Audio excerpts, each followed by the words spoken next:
Assalamualaikum warahmatullahi wabarakatuh. Perkenalkan, nama saya Muhammad Umar Fauzan. Kali ini kita akan menjelaskan soal deteksi truk dan pickup dengan AI YOLO V26. Apa itu YOLO V26? Bayangkan kamu punya teman super cepat yang bisa melihat foto jalan, langsung tahu ada truk atau pickup, dan menandainya dalam sekejap tanpa perlu dipikir lama. Itulah yang dilakukan deteksi objek dengan AI. Deteksi objek, teknologi yang membuat komputer bisa melihat, mengenali, dan menandai objek dalam gambar secara otomatis, seperti mata manusia, tapi lebih cepat dan tidak pernah lelah. YOLO, You Only Look Once, atau model AI yang super cepat karena hanya perlu melihat sekali untuk mengenal semua objek. Tidak perlu scan berulang-ulang, satu kali lihat langsung tahu. Bounding box, kotak berwarna yang muncul sekitar objek yang terdeteksi. AI menandai di sini ada truk atau di sini ada pickup secara otomatis. Tujuan dan bahan project.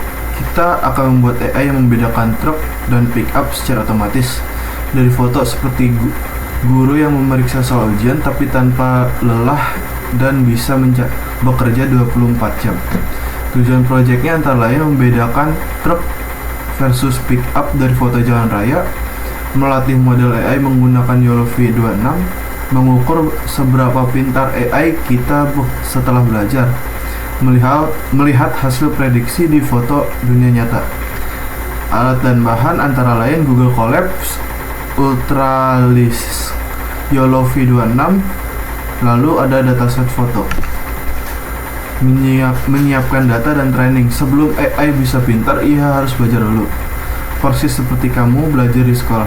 Data dibagi menjadi 3 bagian dengan fungsi yang berbeda, antara lain train, set, atau belajar pola. Saya membaginya menjadi 80% data utama untuk belajar, model melatih ribuan foto, foto truk dan pickup untuk menemukan polanya. Lalu ada dataset akhir yang belum pernah dilihat oleh model untuk mengukur kepintaran sesungguhnya. File set atau data latih untuk mengecek pemahaman model selama proses belajar berlangsung. Saya akan menggunakan 50 epochs. Model belajar 50 kali putaran penuh pada semua data. Ukuran gambar akan saya bagi menjadi 640 kali 640 pixel. Selanjutnya akan dijelaskan oleh teman saya. Oke, di sini saya akan melanjutkan apa yang tadi sudah dijelaskan sebelumnya oleh kawan saya, Amar. Sebelumnya perkenalan dulu. Perkenalkan, nama saya Giovanni Kahil Gibran dengan akhiran NIM 1046 dari kelas CF23A. Di sini saya akan melanjutkan di slide kelima, mengukur kecerdasan AI, precision and recall. Setelah AI selesai belajar, kita perlu memberi raport. Dua nilai penting yang kita ukur adalah precision dan recall, seperti nilai ketelitian dan kelengkapan dalam ujian. Apa artinya? Precision, ketelitian dari semua yang ditebak oleh AI. Sebagai truk, berapa persen yang benar-benar truk nilai tinggi, sama dengan AI tidak asal menebak. Lalu recall atau kelengkapan dari semua truk yang ada di foto, berapa persen yang berhasil ditemukan AI? Jawabannya adalah nilai tinggi sama dengan AI tidak melewatkan objek. Kenapa penting? AI yang baik harus seimbang, tidak boleh terlalu pemilih, precision tinggi tapi recall rendah, atau terlalu sembrono. Bisa dibilang recall tinggi tapi precision rendah. Kita next. Confusion matrix atau tabel tebakan AI. Confusion matrix adalah tabel khusus yang menunjukkan di mana AI bingung dan di mana ia pintar membayangkan, seperti lembar jawaban ujian yang menunjukkan soal mana yang benar dan salah. Cara membacanya, diagonal terang sama dengan benar, kotak di garis diagonal yang berwarna terang seperti tebakan AI, benar. Truk ditebak truk, pick up ditebak pick up. Yang kedua, di luar diagonal, salah, sama dengan salah. Kotak di luar diagonal menunjukkan kesalahan. Misalnya truk ditebak sebagai pick up atau AI yang bingung. Lalu yang ketiga, semakin terang atau semakin membaik, semakin terang warna di diagonal semakin akurat. Lalu performa AI kita untuk kelas tersebut. Next, kurva performa PR curve dan F1 curve. Grafik ini membantu kita menemukan titik keseimbangan terbaik untuk AI. Kita ingin AI yang tidak penakut, atau bisa dibilang melewatkan objek, tapi juga tidak sembrono atau asal menebak. Apa yang kita lihat dalam dalam dua grafik ini? Precision recall curve atau PR, grafik hubungan antara ketelitian dan kelengkapan. Lengkungan yang mendekati sudut kanan atas sama dengan AI sangat baik. Luas area di bawah kurva disebut MAP. Lalu ada F1 confidence curve, grafik untuk mencari titik kepercayaan atau confidence terbaik. Puncak tertinggi pada curve F1 adalah sweet spot, keseimbangan optimal antara precision dan recall. Target kita kurva yang melengkung tinggi ke atas dan F1 score di atas 0,8. Artinya AI kita sudah cukup pintar. Untuk slide selanjutnya akan dilanjutkan oleh kawan saya. Sekian, terima kasih. Assalamualaikum warahmatullahi wabarakatuh. Perkenalkan, nama saya Wilmani. Saya akan menjelaskan slide 8 atau slide selanjutnya, yaitu grafik belajar AI makin pintar. Nah, setelah AI kita latih, bagaimana kita tahu kalau dia itu benar-benar bertambah pintar.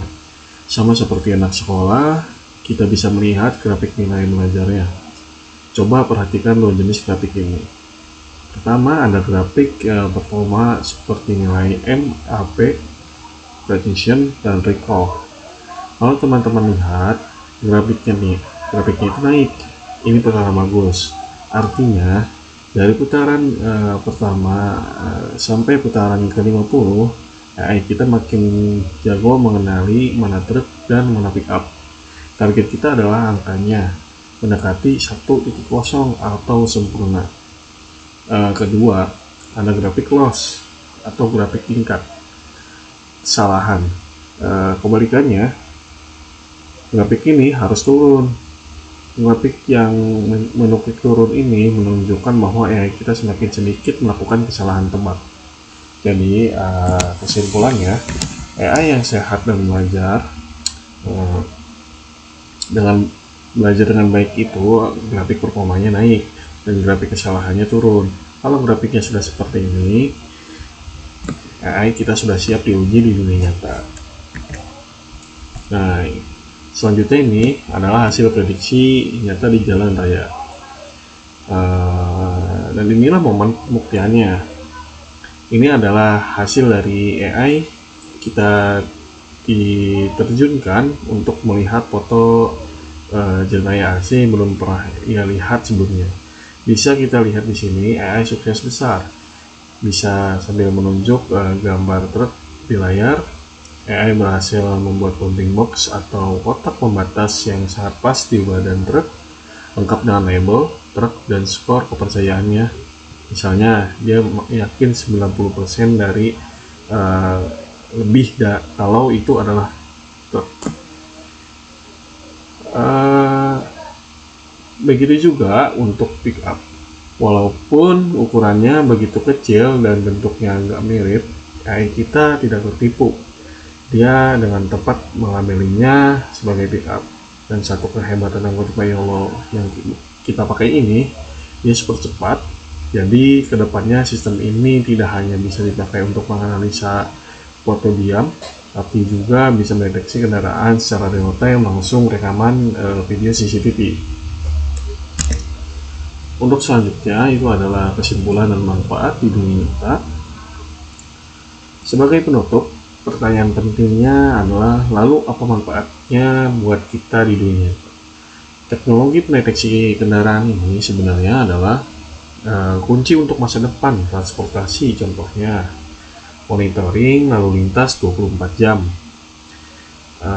Pemerintah bisa menggunakan AI ini di CCTV jalan raya untuk menghitung volume kendaraan secara otomatis atau mengatur lampu merah pintar agar tidak macet. Lalu selanjutnya ada sistem parkir pintar. AI bisa otomatis membedakan kendaraan besar dan kecil di pintu masuk, lalu mengarahkan truk ke area khusus dan pick up ke area umum agar parkiran lebih rapi. Dan selanjutnya adalah pelacakan logistik di gudang besar. AI ini bisa langsung mencatat truk ekspedisi apa yang saja yang keluar masuk secara otomatis tanpa perlu dicatat manual oleh satpam. Jadi proyek ini yang kita buat ini bukan sekedar deteksi gambar biasa, tapi ini adalah langkah awal untuk membangun sistem transportasi dan logistik yang jauh lebih cerdas. Mungkin sekian presentasi dari kelompok kami. Terima kasih atas perhatiannya. Saya Bella Bani dan juga teman saya Giovanni Khalil Gibran dan Muhammad Amar Fauzan mengundurkan diri. Terima kasih. Wassalamualaikum warahmatullahi wabarakatuh.